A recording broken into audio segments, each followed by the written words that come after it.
Assalamualaikum warahmatullahi wabarakatuh. Pada kesempatan kali ini saya akan membagikan tutorial bagaimana caranya mengisi daftar gaji karyawan menggunakan rumus if, VLOOKUP, dan HLOOKUP. Kalau pada video kemarin kita menggunakan aritmatika, kalau video kali ini kita menggunakan fungsi ataupun rumus yang sering digunakan oleh para mahasiswa ataupun para pekerja ya. Oke, jadi di sini ada beberapa informasi yang kosong dan di sini ada beberapa keterangan ya yang akan mengarahkan kita untuk mengisi tabel informasi yang kosong. Oke, langsung saja kita mulai. Yang pertama, isilah kolom status menggunakan rumus if dengan kriteria M adalah menikah dan S adalah single. Oke, langsung saja kita isi kolom status ini menggunakan rumus if. Jadi rumus if itu gunanya untuk memberikan pernyataan atau kriteria terhadap sebuah data. Jadi untuk kriteria pada kali ini adalah M adalah menikah dan S adalah single.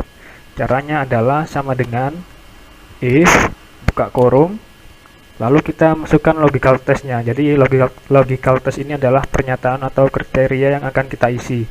Untuk kriterianya adalah jika kolom D6 atau kolom kode ini sama dengan tanda kutip M, tanda kutip lagi, koma, maka itu artinya menikah, koma. Oke, jadi kenapa kita harus menggunakan tanda kutip? Karena di rumus if itu tanda kutip itu digunakan untuk mengupdate sebuah kriteria ataupun pernyataan yang berupa teks. Kalau kriterianya berupa angka, itu kita tidak usah menggunakan tanda kutip seperti ini. Oke, lanjut. Karena di sini hanya ada dua pernyataan atau dua kriteria, yaitu menikah dan single. Untuk selanjutnya kita hanya perlu menuliskan kriterianya saja. Jadi selain menikah, maka sisanya adalah single. Tanda kutip lagi, tutup kurung. Oke. Jadi kalau misalkan dibaca secara sederhana, itu gini ya. If itu kan kalau di Indonesia kan artinya jika. Jadi bacanya adalah jika kolom D6 atau kolom kode ini adalah M, maka informasi yang disajikan di kolom status ini adalah menikah. Nah, selain itu, selain dari kriteria tersebut, maka tampilkan informasi single ini di kolom status. Oke, jadi bacanya seperti itu. Setelah itu kita tekan enter. Nah, maka akan muncul statusnya. Jadi M itu adalah menikah. Lalu kita drag saja ke bawah. Nah, akan muncul untuk status yang lain. Jadi S itu single, M menikah. Oke. Jadi sudah sesuai ya.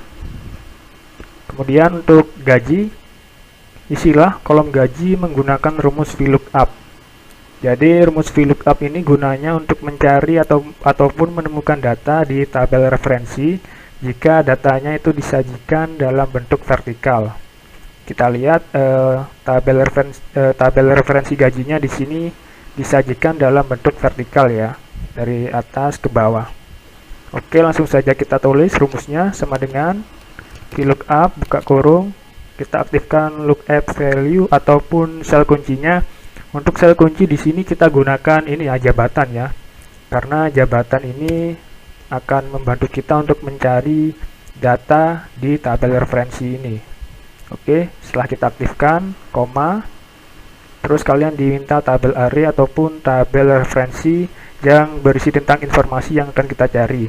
Kita blok tabel referensinya dari sini ya, dari B20 sampai C24. Kemudian jangan lupa kita kunci dengan menekan tombol F4. Kemudian koma, lalu kalian diminta kolom index number. Jadi informasi yang kalian cari ada di kolom keberapa. Karena kita mencari gaji, kita tuliskan 2, karena gaji itu terdapat di kolom kedua ya. Yang pertama jabatan dan yang kedua adalah gaji. Setelah itu masukkan 0 sebagai exact match, memastikan bahwa informasi yang kita cari sesuai dengan tabel referensi. Setelah itu enter, maka akan muncul gaji. Nah, setelah itu kita tinggal drag saja ke bawah. Nah, untuk manajer gajinya 5 juta, supervisor 4 juta, sales 2 juta, admin 3 juta. Oke, kita lihat di sini, kita cocokkan di sini dan ternyata oke, sesuai ya. Untuk tunjangan, isilah kolom tunjangan menggunakan rumus HLOOKUP. Nah, kalau tadi VLOOKUP, sekarang kita menggunakan rumus HLOOKUP. Jadi rumus HLOOKUP itu gunanya untuk mencari ataupun menemukan data di tabel referensi jika datanya disajikan dalam bentuk horizontal dari kiri ke kanan. Jadi kita lihat di sini tunjangan itu disajikan dalam bentuk kiri ke kanan ya. Oke, langsung saja kita isi sama dengan HLOOKUP, buka kurung, kita aktifkan sel kuncinya. Sel kuncinya di sini kita pakai ini ya, status ya. Terus koma. Tabel array, kita blok tabel array-nya yang di sini. Dari F19 hingga G20. Jangan lupa kita kunci dengan menekan F4. Koma, lalu kita diminta row index number, jadi informasi yang kalian cari ada di baris keberapa. Karena kita mencari tunjangan, maka kita tuliskan 2 ya, karena ada di baris kedua. Terus kita maksud koma, ketikkan angka 0 sebagai exact match, tutup kurung, enter, maka tunjangannya muncul. Lalu kita drag saja ke bawah. Oke, kita lihat untuk tunjangan yang menikah itu 500.000 dan single 250.000. Oke, sudah sesuai ya, menikah 500.000, single 250.000. Untuk selanjutnya, total gaji itu rumusnya adalah gaji ditambah tunjangan. Ini gampang ya, kita gunakan fungsi aritmatika sama dengan gaji ditambah tunjangan. Kemudian enter. Udah oke, udah muncul datanya. Kemudian kita tinggal drag saja ke bawah. Oke. Oh, mungkin sampai di sini saja video kali ini. Semoga bisa bermanfaat. Untuk file latihannya saya sudah siapkan di kolom deskripsi. Oke, sekian, terima kasih. Wassalamualaikum warahmatullahi wabarakatuh.